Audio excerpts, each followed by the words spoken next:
ஜோதிடம் பேசுவோம் நண்பர்கள் அனைவருக்கும் வணக்கம் மற்றும் நன்றிகள். இப்போ பார்த்தீங்க அப்படின்னா, இது தொடர்ந்து நம்மளோட சேனல் பார்த்துட்டு இருக்கிறவங்க சிலர் பாராட்டுக்களை தெரிவித்திருக்கிறீர்கள். அவர்களுக்கு மீண்டும் ஒரு நன்றி சொல்லிக்கொள்ள விரும்புகிறேன். அதே போல் சிலர் கமெண்ட்டில் நிறைய விஷயங்கள் போட்டிருக்கீங்க. ஒவ்வொருத்தருக்கும் தனிப்பட்ட முறையில் நான் நன்றி சொல்லவும், என்னுடைய பயணத்தை தொடர்வதற்கு உதவி செய்திருக்கிறதாக ஏற்றுக்கொண்டு நான் பயணிக்கவும் பெரும் உதவியாக இருக்கக்கூடியது இந்த கமெண்ட்டுகள் தான். அப்படி போட்டவங்க எல்லாருக்கும் நான் இப்போ திரும்பவும் அவங்களுக்காக ஏதாவது ஒரு வீடியோ அப்படிங்கிற விஷயம் செய்யணும். அப்படி பார்த்தீங்கன்னா இந்த காணொளி அது மாதிரியான ஒரு நன்றி உணர்வுக்கான காணொளி தான். அவர்களுக்கானது தான் இது. வாசகர்களுக்கான, அதாவது நேயர்கள் அனைவருக்குமானது தான் இருந்தது. ஆனாலும் கூட சிறப்பாக அவர்கள் நம்மை குறிப்பிட்டிருக்கிறார் என்பதை புரிந்து கொண்டு மீண்டும் நல்ல முறையில் ஒத்துழைப்பு கொடுத்து நிறைகுறையை சுட்டிக்காட்டி பெரும்பங்காற்ற வேண்டும், நம்முடைய சேனல் வளர்ச்சிக்கு பெரும்பங்காற்ற வேண்டும் என்று கேட்டுக்கொள்கிறேன். இதில் முதல்ல இந்த புஷ்கர நவாம்சம் 2ஆம் பாகத்தில் 3 நண்பர்கள் கேட்டிருந்தீங்க. அந்த கேள்விகள் மூலமாக மூல காரணங்களை விளக்கி இந்த காணொளி இருக்குது. ஒன்று. இன்னொரு விஷயம் என்னென்னா, இதை விளக்குவதற்கு இது மட்டுமே காரணமல்ல, அதுக்கு அடுத்ததாக வந்திருக்கு. அப்படி ஒரு ஐடியா இருந்துச்சு. இப்போ என் நண்பர்கள் ஒரு உந்து சக்தியாக இருக்காங்க இந்த காணொளி போடுவதற்கு. இன்னொன்று என்ன அப்படின்னிங்கன்னா, இப்போது இந்த தலைப்பு ஏன் உச்சங்கள் அல்ல, நீச்சங்கள் அல்ல அப்படின்னு சொல்ல வேண்டியதும், இதை விளக்க வேண்டியும் அவசியம் என்ன அப்படின்னிங்கன்னா, மிக மிக அவசியமான ஒன்று தான் அப்படின்னு நீங்கள் கருதுகிற மாதிரி ஒரு விளக்கத்தை நான் தெளிவாக சொல்லிடுறேன். அப்படி ஒரு கிரகம் ஏதோ ஒரு நம்ம ராசி கட்டத்துக்குள்ளே ஏதோ ஒரு இடத்தில் நீச்சமாகிவிட்டது அப்படின்னு சொன்னால், உண்மையில் இவர்கள் நீச்சமான திசை அப்படின்னு சொல்லி அந்த திசையை பற்றி ஒரு அச்ச உணர்வை உள்ளுக்குள் தள்ளுவார்கள். ஜோதிடர்கள் அப்படி சொல்லிடுவாங்க. ஆனால் உண்மையில் அந்த கிரகம் நீச்சம்தானா என்பதை நீங்கள் தெரிந்து கொள்ளவும் அந்த அச்ச உணர்வு களையப்பட வேண்டும். அந்த அச்ச உணர்வு களையப்படும். இந்த காணொலியின் மூலமாக அலையப்படும். ஒவ்வொரு கிரகமாக சொல்கிறத விட இது காணொலி பார்க்க போகிறீங்கிறதுனால இந்த காணொலிக்கு என்ன விதத்தில் பார்க்கணுங்கிற விவரத்தை நான் சொல்லிட்டேன்னா உங்களுக்கு அது மிகப்பெரிய அளவில் உதவியாக இருக்கும் என்பதால் சொல்லுகிறேன். இந்த அச்ச உணர்வு முதல்ல களையப்படும். நீச்ச திசை ஆனால் முதல் உறுதிப்படுத்திக்கலாம். இந்த விஷயத்தில் தெளிவுபடுத்தி இருக்கிறேன்.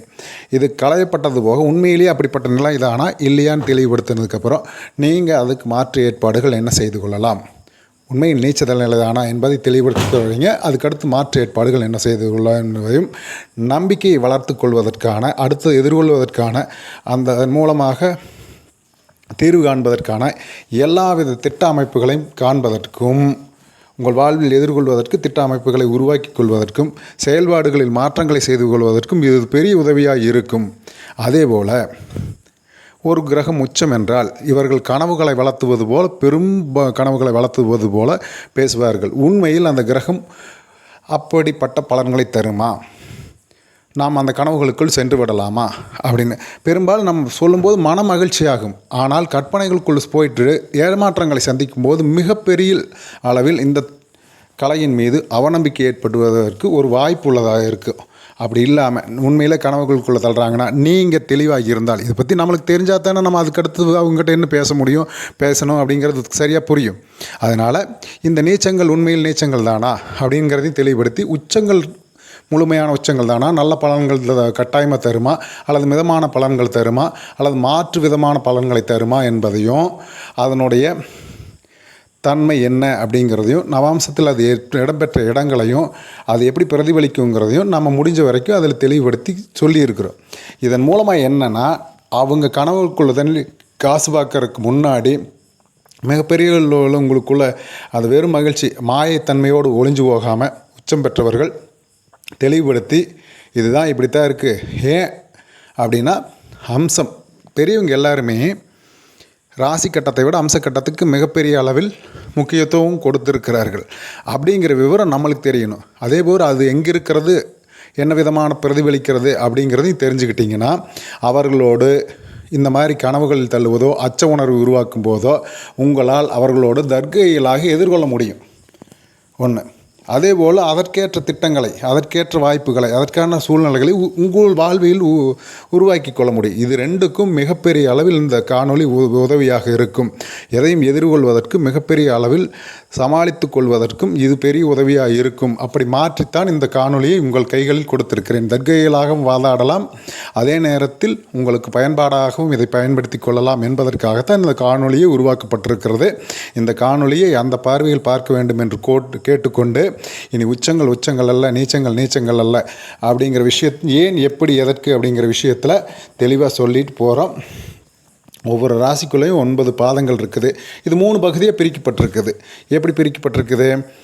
மேசம் முதல் கடகம் வரைக்கும் அப்படின்னு ஒரு காணொளி ஒரு பாகமாகவும், அதே மாதிரி அது அடுத்தது சிம்மம் முதல் விருச்சிகம் வரைக்கும் ஒரு பகுதியாகவும் விளக்கப்பட்டிருக்குது. அதுக்கடுத்து பார்த்திங்க தனுசு முதல் மீனம் வரைக்கும் ஒரு பகுதியாகவும் விளக்கப்பட்டிருக்குது.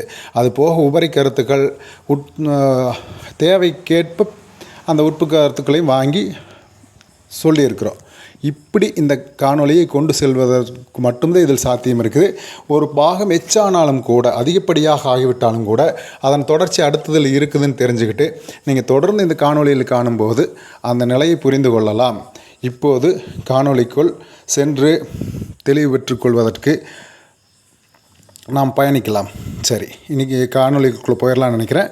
நண்பர்கள் அனைவருக்கும் காணொளிக்குள்ளே வந்துடுங்க. இப்போ மேசத்திலிருந்து ஆரம்பிக்கிறோம். மேசத்தில் 2 பேருக்கு ஒரு இது என்ன அப்படின்னா, மேச ராசியில் பயணிக்கும்போது சூரியன் உச்சமாகவும் சனீஸ்வர பகவான் நீச்சமாகவும் கருதப்படுகிற ஒரு ஜோதிடத்தில் சொல்லப்பட்டிருக்கு.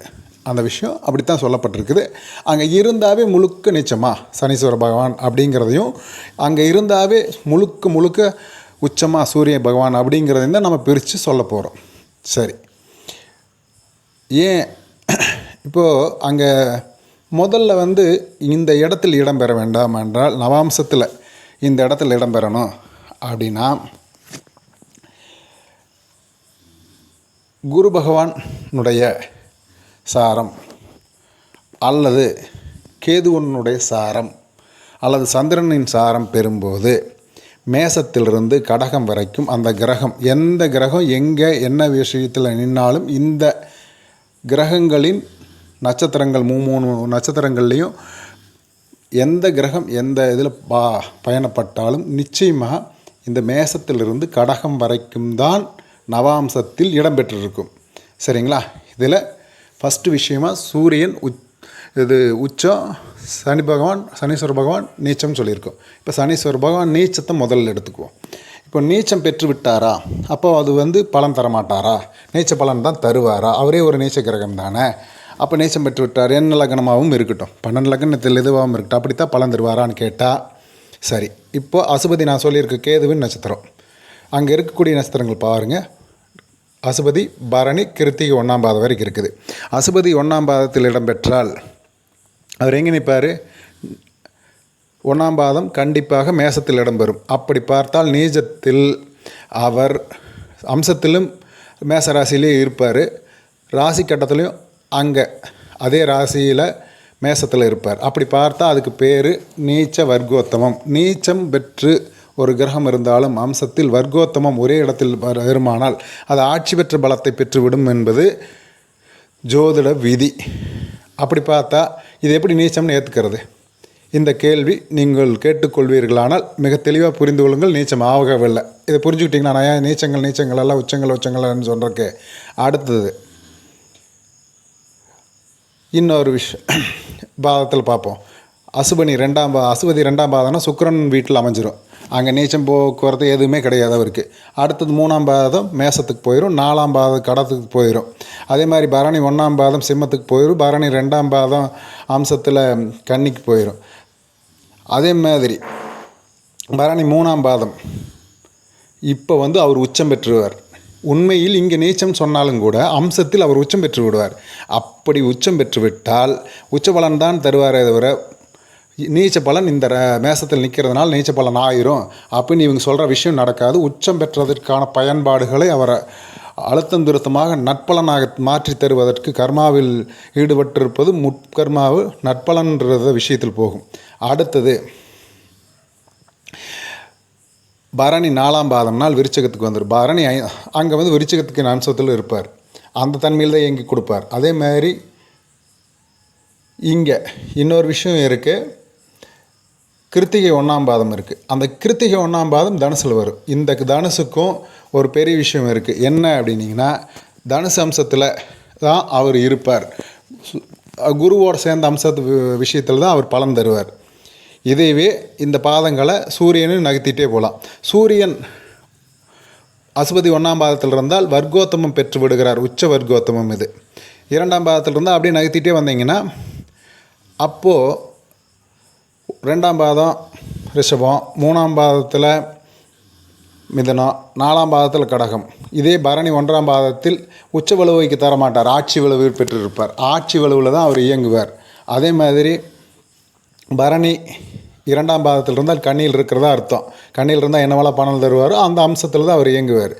அதே நேரத்தில் 3ஆம் பாதத்தில் இருந்தால் அங்கே வந்து அப்படி இயங்க மாட்டார். இதில் புஷ்கரம்ங்கிற விஷயத்தை நீங்கள் உள்ளுக்குள் சேர்த்திக்கலாம்.